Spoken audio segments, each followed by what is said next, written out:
Assalamualaikum warahmatullahi wabarakatuh. Hari ini kita akan belajar bersama Ustazah Devina.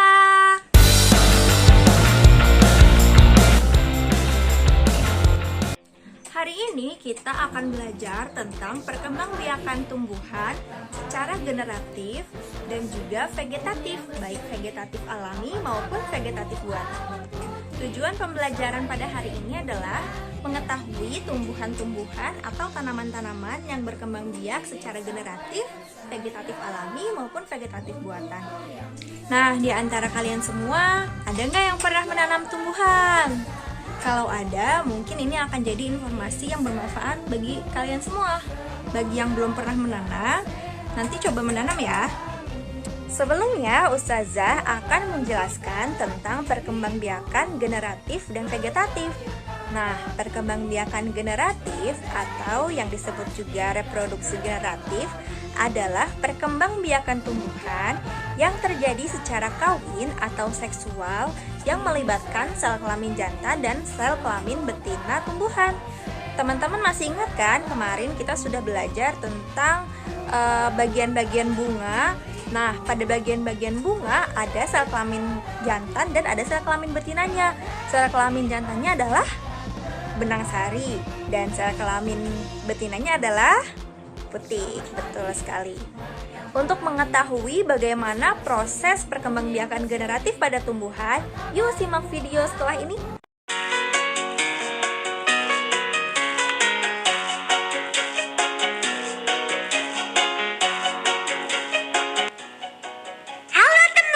Coba perhatikan bunga-bunga ini, indah sekali bukan? Eits, tunggu dulu.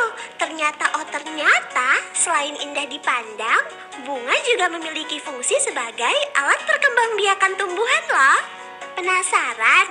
Yuk kita amati perkembangbiakan generatif pada bunga apel berikut ini. Perhatikan bunga apel ini teman. Kita akan melihat bagaimana perkembangan generatif yang terjadi pada tumbuhan apel.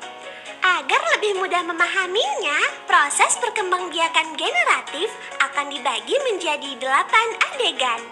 Tekan satu persatu berurutan untuk mengetahui proses perkembangbiakan generatif pada tumbuhan. Tekan tombol di ujung kanan apabila kamu ingin melihatnya secara otomatis. Proses perkembangbiakan diawali dengan jatuhnya serbuk sari di kepala putik.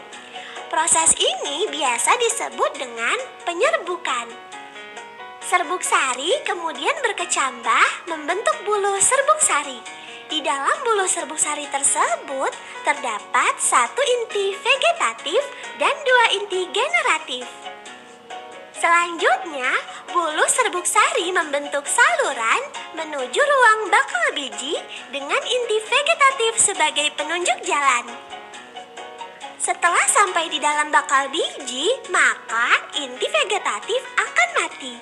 Setelah inti vegetatif mati, kedua inti generatif bergerak dan melakukan pembuahan. Inti generatif pertama akan membuahi sel telur untuk menghasilkan zigot. Sedangkan inti generatif kedua akan membuahi inti kandung lembaga sekunder untuk menghasilkan endosperma. Endosperma ini berfungsi sebagai cadangan makanan bagi calon individu baru.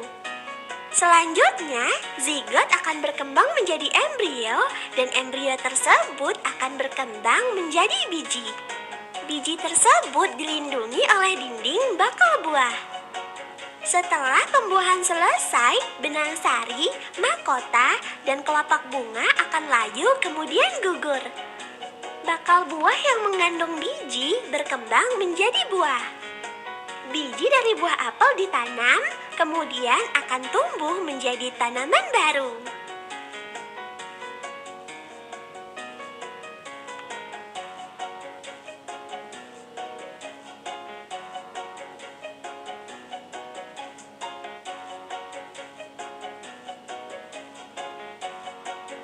Teman-teman, pada video sebelumnya, teman-teman pasti sudah mendengar ada sebuah kata yang disebut penyerbukan atau polinasi. Penyerbukan atau polinasi adalah proses berpindahnya serbuk sari sampai ke kepala putik. Nah, cara perpindahan serbuk sari ini digolongkan ke dalam beberapa jenis penyerbukan. Yang pertama ada penyerbukan sendiri, yang kedua ada penyerbukan tetangga, yang ketiga ada penyerbukan silang, dan yang keempat ada penyerbukan bastard.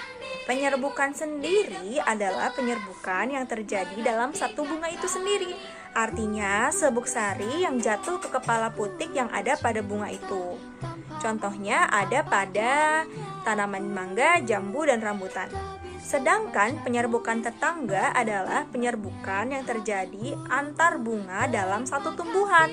Artinya, serbuk sari jatuh ke kepala putik pada bunga lain, tetapi bunga tersebut masih terletak dalam tumbuhan itu sendiri. Jadi masih satu akar. Contoh penyerbukan tetangga terjadi pada bunga mawar merah, mawar putih, dan juga jagung. Yang ketiga, ada penyerbukan silang. Penyerbukan silang adalah penyerbukan yang terjadi antar bunga tetapi berbeda tumbuhan tapi masih satu jenis. Artinya serbuk sari jatuh pada kepala putik bunga lain yang berbeda tumbuhan tetapi masih pada jenis yang sama. Contoh penyerbukan silang terjadi pada tumbuhan melinjo, kamboja, dan pinus. Misalnya ada dua tumbuhan kamboja yang berdekatan. Lalu kedua pohon itu berbunga. Misalnya, ada dua pohon kamboja yang saling berdekatan dan dua-duanya sedang berbunga. Lalu bunga pada pohon kamboja pertama, serbuk sarinya jatuh ke kepala putik bunga pohon kamboja di pohon yang kedua. Contohnya begitu. Kemudian yang keempat ada penyerbukan bastard. Penyerbukan bastard adalah penyerbukan yang terjadi antar bunga yang berbeda varietasnya. Artinya serbuk sari jatuh pada kepala putik bunga lain yang sejenis tapi berbeda varietasnya. Penyerbukan ini bisa menghasilkan varietas maupun spesies baru. Contoh penyerbukan bastard terjadi pada bunga mawar merah dengan mawar putih, lili kuning dengan lili merah muda, jambu isi putih dengan jambu isi merah. Jadi sama-sama bunga mawar, tapi misalnya mawarnya beda warna, beda varietas, ya, mawar merah dengan mawar putih. Kemudian tadi ya bunga lili kuning dengan lili merah muda. Contohnya seperti itu. Penyerbukan juga dibantu oleh beberapa perantara. Yang pertama, penyerbukan oleh hewan yang disebut zoidiogami. Yang kedua, penyerbukan oleh angin yang disebut anemogami. Yang ketiga, penyerbukan oleh air yang disebut hidrogami. Dan yang keempat, penyerbukan yang dibantu oleh manusia atau disebut antropogami. Nah, sampai sini deh teman-teman penjelasan tentang perkembangbiakan generatif pada tumbuhan. Kita akan masuk pada perkembangbiakan vegetatif pada tumbuhan. Kalau perkembangbiakan generatif itu melalui perkawinan atau seksual, kalau perkembangbiakan vegetatif pada tumbuhan artinya perkembangbiakan tumbuhan yang terjadi tanpa melalui proses perkawinan atau disebut juga aseksual. Nah, perkembangbiakan vegetatif ini dibagi menjadi dua. Ada perkembangbiakan vegetatif alami maupun dan ada perkembangbiakan vegetatif buatan. Perkembangbiakan vegetatif alami adalah perkembangbiakan vegetatif yang terjadi secara alami atau secara sendirinya tanpa ada bantuan. Kalau vegetatif buatan adalah perkembangbiakan vegetatif yang terjadi dengan bantuan manusia biasanya. Contoh perkembangbiakan vegetatif alami adalah perkembangbiakan yang dilakukan. Contoh perkembangbiakan vegetatif alami yaitu perkembangbiakan yang menggunakan tunas, akar tinggal atau rizoma, umbi, spora, dan geragi. Nah, sedangkan perkembangbiakan vegetatif buatan berupa cangkok, merunduk, stek, enten, dan menempel. Nah, Ustazah akan tunjukkan beberapa contoh perkembangbiakan vegetatif alami yang ada di lingkungan rumah Ustazah. Nah, ini dia teman-teman, ini tunas yang tumbuh dari pangkal batang pohon pisang. Kalau teman-teman di rumah ada pohon pisang, kalian bisa coba cek tunas yang tumbuh di pangkal batang pisang. Biasanya dia disebut sebagai anak pisang. Nah, dalam satu pohon pisang yang besar yang ini dia bisa menghasilkan beberapa anak atau beberapa tunas. Di sini ada 3 ya, 1, 2, 3. Lalu ada juga tunas yang tumbuh di bagian pinggir daun. Contohnya adalah tumbuhan cocor bebek. Nah, teman-teman, kalau ini adalah pohon stroberi, teman-teman. Pohon stroberi ini bisa berkembang biak secara vegetatif alami maupun buatan. Kalau vegetatif alami, dia berkembang biak menggunakan geragi atau stolon. Geragi atau stolonnya adalah, ini adalah geragi atau stolon, yaitu seperti batang yang keluar, tapi dia tidak membentuk daun seperti ini. Dia membentuk individu baru. Nah, ini ada 2 nih individunya. Nah, jadi kalau misal yang alami tadi menggunakan geragi atau stolon ya teman-teman, dia dibiarkan saja di tanah, nanti dia akan tumbuh sendiri. Sedangkan kalau yang buatan itu namanya merunduk. Sama, geragi atau stolonnya ini itu dibantu sama kita manusia untuk dirundukan seperti ini. Nanti kita timbun dengan tanah nih si akarnya. Akarnya kita timbun dengan tanah seperti yang udah Ustazah lakukan yang di sini nih. Lalu setelah ditimbun, jangan langsung dipotong karena nanti tanamannya bisa mati. Jadi bisa ditunggu dulu selama 2 mingguan sampai akarnya kuat, baru bisa kita potong gitu. Nanti dia akan tumbuh individu baru atau bahkan berbunga dan berbuah. Begitu teman-teman penjelasan untuk stroberi. Nah, setelah ini Ustazah akan tunjukkan cara menyetek. Setek itu adalah perkembangbiakan vegetatif secara buatan. Ustazah nggak pakai masker karena ini di belakang rumah. Tapi kalau pergi-pergi kita wajib pakai masker ya guys. Oke deh. Jadi ada beberapa tumbuhan yang bisa perkembangbiakannya dengan cara disetek. Setek itu tadi yang buatan ya, dibantu sama kita manusia. Salah satunya adalah pohon singkong. Nah, kebetulan di sini ada pohon singkong yang sudah disetek sama papahnya Ustazah. Kita lihat di sini ya. Padahal Ustazah udah bawa golok, tadinya mau nyetek, tapi cukup kayaknya. Kita lihat contohnya aja ya. Nah, ini adalah pohon singkong yang sudah disetek. Caranya kita cari batang yang masih bagus, yang misalnya kalian tahu nih, waktu singkongnya dicabut, singkongnya itu enak, manis, dan empuk. Nah, itu kan berarti kalian mencari singkong yang bagus, yang enak dimakan. Jadi dipotong miring gini, lalu nanti yang itu ditancapin ke tanah, nanti dia akan tumbuh. Selain pohon singkong ini, ada juga pohon katuk.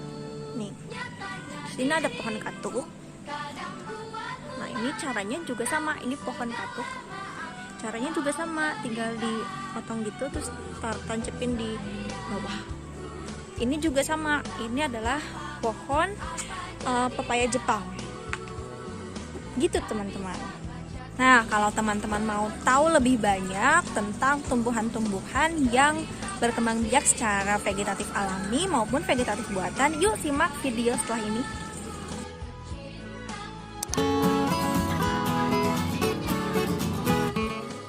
Perkembangbiakan tumbuhan vegetatif alami.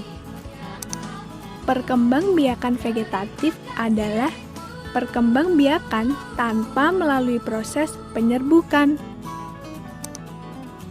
Perkembangbiakan secara vegetatif dibagi menjadi 2, vegetatif alami dan vegetatif buatan. Vegetatif alami adalah proses penyerbukan tanpa dibantu dengan perantara manusia. Contoh perkembangbiakan vegetatif alami yaitu dengan cara spora dialami oleh tumbuhan lumut dan paku. Tunas dialami oleh tumbuhan pisang, bambu, dan tebu. Tunas adventif dialami tumbuhan cocor bebek, sukun, dan cemara. Ubi batang dialami oleh tumbuhan kentang dan ubi jalar. Ubi lapis dialami oleh tumbuhan bawang merah, bawang putih, dan bunga bakung. Akar tinggal dialami oleh tumbuhan jahe, kunyit, dan lengkuas. Geragi atau stolon dialami tumbuhan semanggi, arbei, dan pegagan. Nah, itu tadi adalah perkembangbiakan vegetatif alami.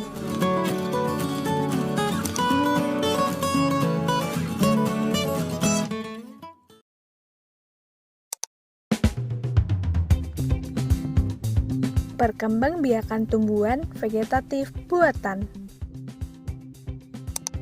Perkembangbiakan vegetatif adalah perkembangbiakan tanpa melalui proses penyerbukan.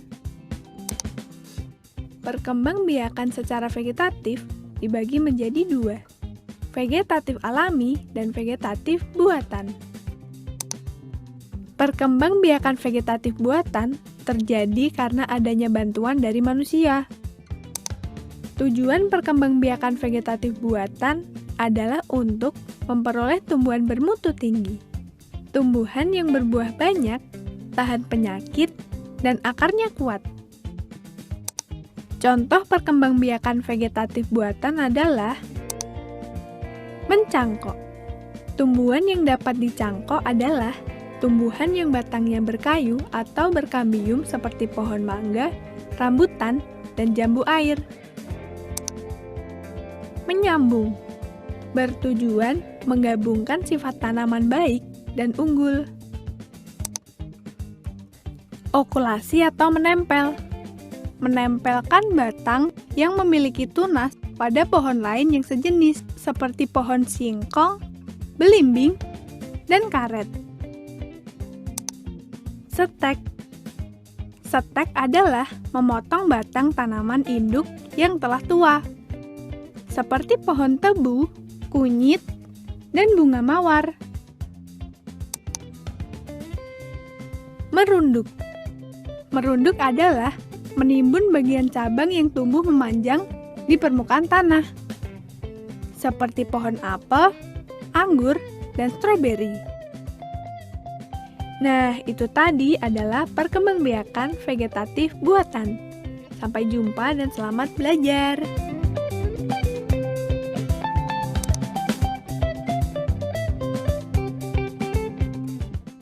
Nah, bagaimana teman-teman? Apakah teman-teman sudah memahami materi yang kita pelajari hari ini? Jika ada yang masih bingung atau ingin ditanyakan, teman-teman boleh bertanya di grup ya setelah teman-teman menonton video kali ini. Nah, Ustazah harap semua tujuan-tujuan kita di awal pembelajaran itu bisa tercapai.